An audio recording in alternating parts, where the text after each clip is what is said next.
on behalf of the entire top team, I again congratulate you for getting that brilliant 695 score, which you hadn't originally even imagined.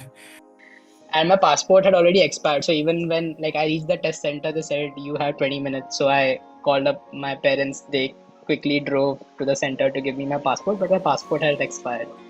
So I had to forfeit that attempt. I could not give that attempt. So I retook the Focus Edition course of Top 1% back in Jan 2025, and I decided that I will start my prep from scratch. And I so I was initially struggling a lot with data insights in terms of time management, in terms of how lengthy the questions are, and the questions are actually easy to solve, but it's difficult to pick up what is the right information that you need to actually solve the question the same way. It was a Right. If great you journey, and thanks a lot to the entire team to support me throughout the process. It was not easy, but it was really helpful the way the team helped me go through the journey. So, hi, Aaron. This is the first time Yeah, interacting face to yeah, yes, this is the face. first time. So, yes, heartiest congratulations on that fantastic score of 695, which translates to a Thank you. 98th percentile score and a fantastic 100th percentile score on the quantitative reasoning section. So, tell me, when you first saw this score on the screen, how did you feel about it?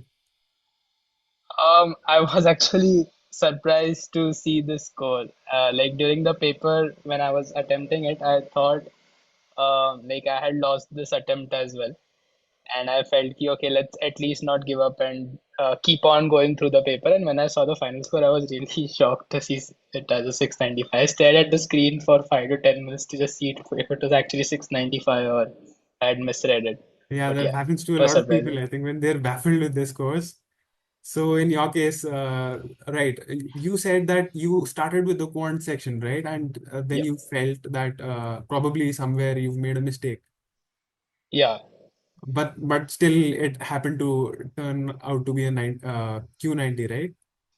yes, yes. So I think that So, is where Sandeep sir's reflex muscle and reflex action uh, thing comes along really well. Like correct. unwittingly, also you start getting questions correct. Yep, yep, it does. So, right. It's a I'll just mental game Yes, altogether. yes. I'll just Yeah, stop the screen share now so that we can interact and the audience can also watch you at a later time. sure. Right. So, tell us something about yourself, Aryan. I mean, how did you embark on this GMAT journey and decide to prepare for the test? Okay, so back when I was in the third year of my college, I'm a BITS Pilani graduate. So back when I was in my third year, I decided that okay, I need to start planning for something post my bachelor's degree as well. I was very much inclined into business studies and how like business usually fascinated me a lot, and I felt like I should pursue an MBA post my graduation, post my BTech. So that is when I researched more and felt that okay, GMAT is a good way to go forward, and I should apply for MBA schools outside the country because that will give me a better exposure. And Sandeep sir happened to conduct an event in my college where he briefed us about top 1% and how the course curriculum could help crack the GMAT and how GMAT is not that easy to crack. And when he took the demo sessions and all, I felt that okay, this is something that is not doable on my own. I would need some guidance to go ahead and crack this exam eventually. So that is when I joined the course. Right. So, if I'm hearing correctly, in the third year of your college, you started preparing for the GMAT, or that is when you were first introduced and acquainted to something called Top 1%. Yeah. And then thereafter, in the fourth year, I'm guessing that you started with your prep. So, Yes, in the fourth year I did start with so my prep. how was your prep affected when you transitioned into a job? I mean, how much of experience do you have? So between my third year and my fourth year, I'll just go pass in the history a bit. So in my third year and the fourth year, I enrolled first for the GMAT Classic Edition with top 1%. All right. But then I was a part of the placement committee in my college, and because of that, I wasn't able to balance GMAT studies as well as work a lot. And eventually, I got into an internship in my fourth year, and it became difficult for me to juggle all the three together. So that is when I decided, ki, okay, I'll take a break from the GMAT prep. I'll focus on my internship as well as a couple of college curriculum activities. And post that, I will start preparing for my GMAT. So once my college ended, the break between the college and when the job starts, I had 1.5 months break. So that is when I decided I will restart my prep. And I was in touch with the GMAT preparation all the throughout the fourth year of my college, but I did not give it all my 100%. Once my college ended, I started preparing for the GMAT through the course resources that I already had. Right. And this would mean which month or which date? I mean, just to give audience the context. Sure, this is 2023 uh, June, 2023 June June. 2023. Yeah, So it's been a while. it's been a while, yes. Right. So that is when I started self prepping for the GMAT.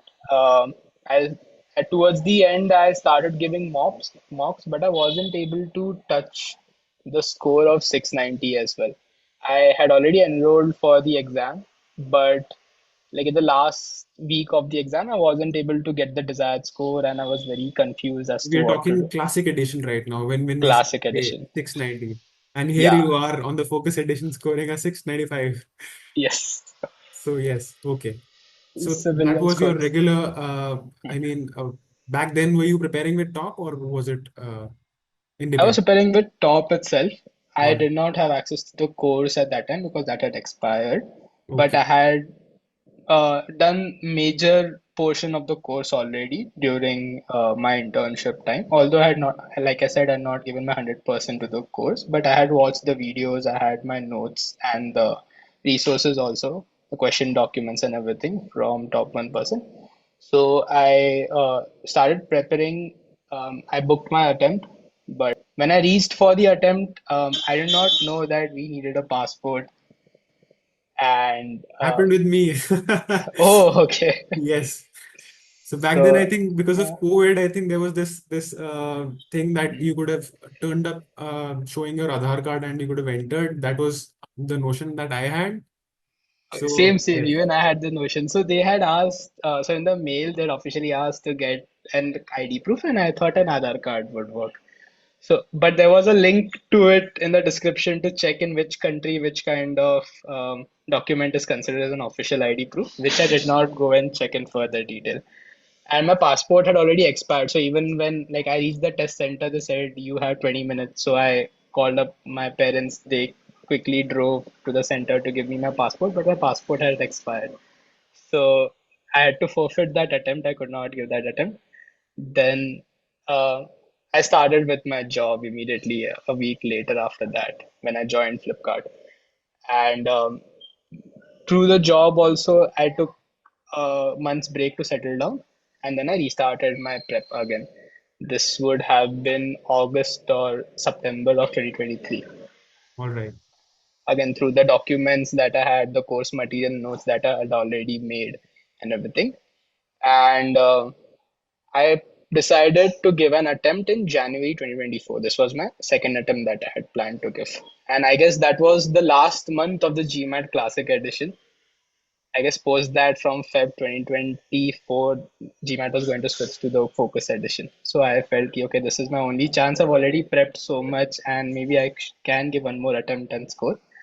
So I did try to prepare for a couple of more months. I guess around 5 to 6 months of prep time is what I gave. I gave my exam in Jan. But during my mocks, then as well, I was not able to cross the 690 mark. The saturation point was at 690 itself. And I said, okay, let's go and give the exam. Let's see how it turns out to be. Maybe the paper might turn out to be easy, or I could like some of the question that I know, maybe I could do quant better and verbal. I somehow managed to sail through it. Then maybe I can cross the 690 mark. But as Sandeep sometimes rightly says, ki there are no miracles that happen.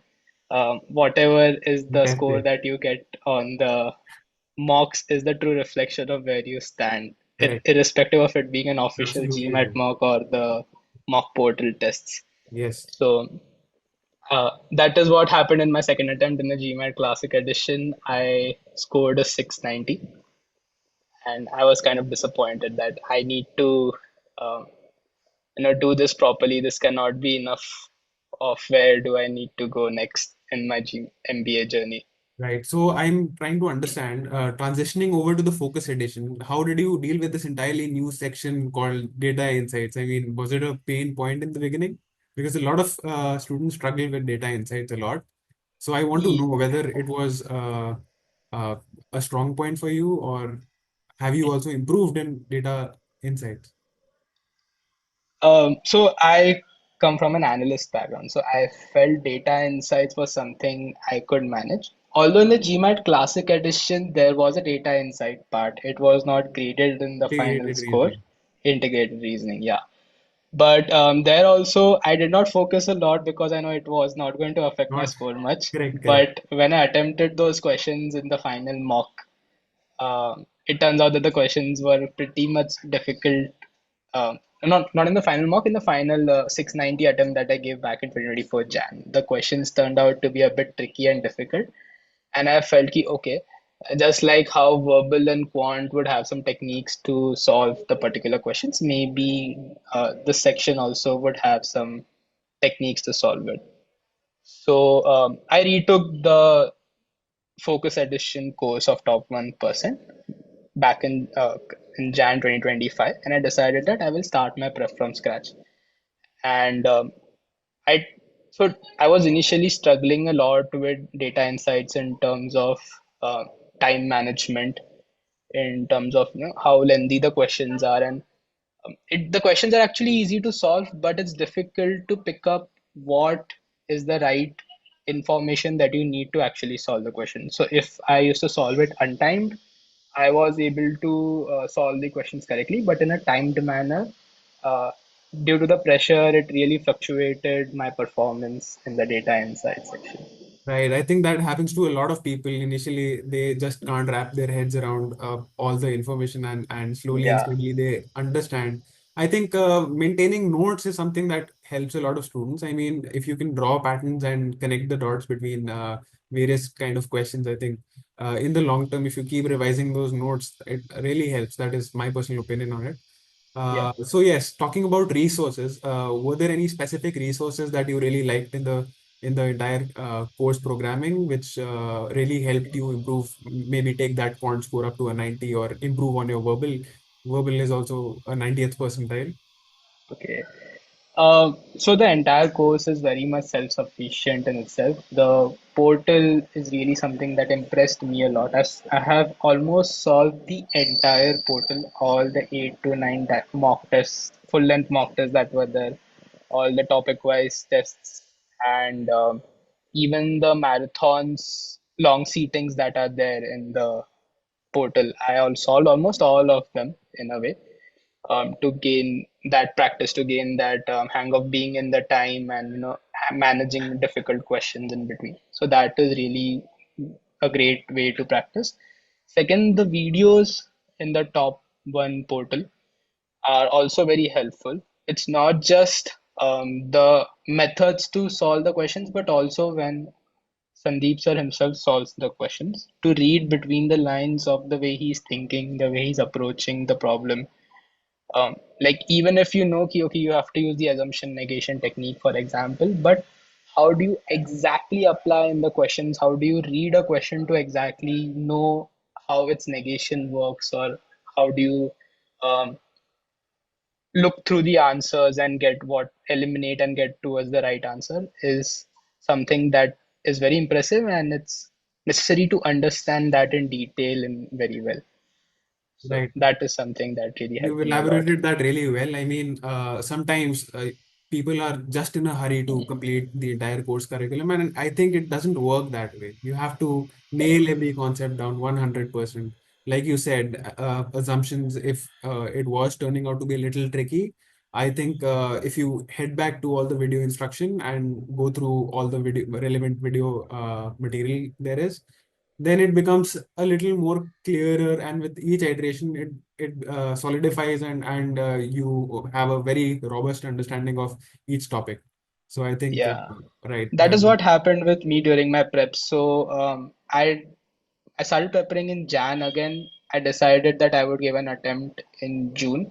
But coming towards the end of June, I was still not able to break the 710 mark this time. So my mocks were directed towards a score of 710.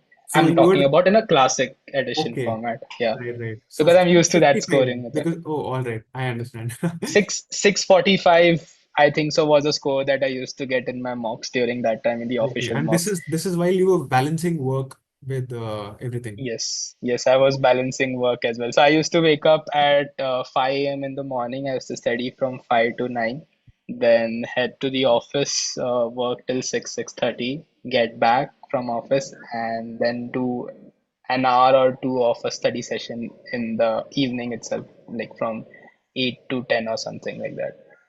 So you were basically averaging say 5 to 6 hours on a working day. Yeah, most of the time. Sometimes it used to, like, my work used to extend, so I could not put in that hours, or constantly being on the screen was difficult, so I used to skip the evening session, but I used to try to do a morning session every day for sure. Right. I think one important thing in the entire GMAT prep for all students that we recommend is being consistent with your prep. Yep. I think the result is in front of us, all of us. I mean, yeah, Yes, that is very much sticking necessary. right, sticking to the plan and being consistent with your prep really helps. And for you, I think it took you from a 655 to a 695. So Yes. So yes, it's very much important to break that saturation curve and yes, hang in there. So I used to keep on giving mocks. I gave some 5 mocks on the portal as well, and 2 to 3 official mocks. But my score was still stuck at a 645. And I did not know what to do at that end. So I just said, okay, let's pause giving mocks. Let's get back to the core stuff. So I saw where I was lacking. I was lacking somewhere in CR. I had lost control over CR question. So I went back through the CR videos on the portal. I tried to rewatch all the videos and tried to make notes of, like I said, how is Sandeep exactly approaching a particular problem, how is applying the concepts in the problem. So that is, remade a note of each and everything, each and every small point that he was making, and I tried to approach the questions in that way. Similarly, for for each and every type of DI question, from what I had learned from my attempts in the 13 marathon mocks which were there on the portal. So for each and every section, I listed down, okay, this is how I should approach this problem. These are certain traps that might be a part of this problem. This is how, these are the kind of questions, and you can approach this question in this way. Like for two-part analysis, there are sometimes a CR question or there's sometimes a maths problem. So approach a CR question in this way, approach a maths problem in this way, and making as much detailed guidance for me as possible, which I used to keep on revising every morning, helped me break through that 710 point. And then somewhere, so I decided, okay, I'm still at 710. I will not go and give my attempt. I will work for a couple of weeks more, and then I will see where I'm standing, and I'll decide my attempt date accordingly. So once I revisited through the course material, once I redid all my weaker areas and polished them even further, I was then able to touch 655, 675, and eventually I also scored a 695 in my mock. So okay. So that kind of. right, in amongst your mocks, what was the kind of score that you were averaging? A 675? In the official mocks, like initially it was 635, 645 score. Going towards the end, I was averaging a 675, 695. Like in one of the tests I scored a 695, and other two I scored a 675. Great, great, great. So I think a 695 is something which is realistically within the range. Yeah. Yes, So it happened for you. We are so glad. Uh, yes. so tell us about the exam experience. I mean, was there anything unfamiliar that you encountered on the exam? Uh, Nothing unfamiliar. The questions I had all solved, like the similar types of questions I had solved. The difficulty did seem a bit higher than the online GMAT official mock tests that are there on the GMAT portal, mba.com. The difficulty seemed for some questions a bit higher, especially in data insights. The multi-source reasoning question was something I did not understand as to where to solve, how to solve from. So that is a place where I did fumble. Quant eventually. So what happened is when I entered the center, I came like 10-20 minutes before my test time, thinking ki, okay, like there might be some process or guidance and everything that they would give, and they would start the test at around five. I guess 5:30 was the time, so they would start the test at around 5:30 or something. But then as soon as I entered, they were like, "Will you be okay on taking the test immediately now?" Immediately. Yeah. So I was like, okay, is that even possible? So then, like I was a bit anxious. I wanted to calm down myself, so I sat for 5-10 minutes over there in the center itself. Took some time, and then went on and started my attempt. I started with quant. The first question was a bit tricky. Could not do, maybe due to the pressure, anxiety, and what. So I did that attempt. Like it was an incorrect attempt initially, but But you I calmed reviewed it myself. and eventually got it correct, obviously, because you scored a clean Yeah. mark. Yes, I had three questions which I attempted incorrect. I reviewed the three questions and I turned it to correct ones in the quant section at the Great, end. great. And did that happen for data insights as well? Review? Did you use the review feature? I did review data insights. Some questions I did not change any answers because I had hardly a couple of minutes left at the end in the data insight section. But yeah, I was able to go back and review some of the questions which I felt were attempted correct, which I felt initially were incorrect for me. But then when I reviewed them, okay, these were certain correct answers that I had marked. So I was safe in that side. Right. So you were able to complete all the entire section in time. That is Yeah, wonderful. I mean, it's that was a big challenge. And also, I think so I had a 100% score in data sufficiency. data sufficiency. That's Data wonderful. sufficiency was Right, 100%. right. So yes, did you face a challenge of not being able to revise any new content in terms of data insights? Because as you mentioned, you've been preparing for quite some time. So I was thinking, did you not feel that you are repeating questions and it'll not be helping you through your prep, especially with respect to data insights when you were revisiting the marathons? Not all the questions were repetitive. Hardly a few questions were repetitive. Mostly the questions that I came across in the marathon were um, similar questions, but different numbers or new types of calculations that were involved. Approaches were the same. But yeah, even if the questions were repeating, they repeated after 5 to 6 mocks. So it was like, okay, it is not something that is really fresh in my mind, but I know how to approach this. Maybe I can resolve this in a proper way. What I meant to say was, I was Mhm. guessing that you would have revisited all the IR marathons and the post works. Oh, sorry, my bad. Yeah, I did revisit all the IR marathons and the post work. Like when I made my notes, I went to the IR marathon and post work. I saw particular types of questions where I did fumble, and like I analyzed them of what my approach is and how I could better it, and I made notes according Were to it. you maintaining something like an error log, or was it just notes that you were referring Towards the end, I was maintaining a lot of notes. I had started maintaining error logs for 700, 800 level questions in Quant particularly. So to? in Quant, I saw the entire 700, 800 document, and I maintained an error log, and I visited that error log once in a week, took a topic and solved the questions which went wrong. For DS, I did not maintain an error log because it was mostly towards the end that I practiced DS. But I still went through the pre-work and the post-work questions and tried to make comprehensive notes for each and every type of DS question that came. Okay. All right, Aryan, you have a fantastic GMAT score. What do you plan to do with it? I mean, what are your future goals? When would you be applying? And uh, anything you could just touch base upon that. Um, So I'll be applying for round one next year. I'm preparing for that currently, and that is 2026 September, I guess, when the round August September period when the round one will take place. I'll be applying during that time. And have you considered the schools that you'll be applying to?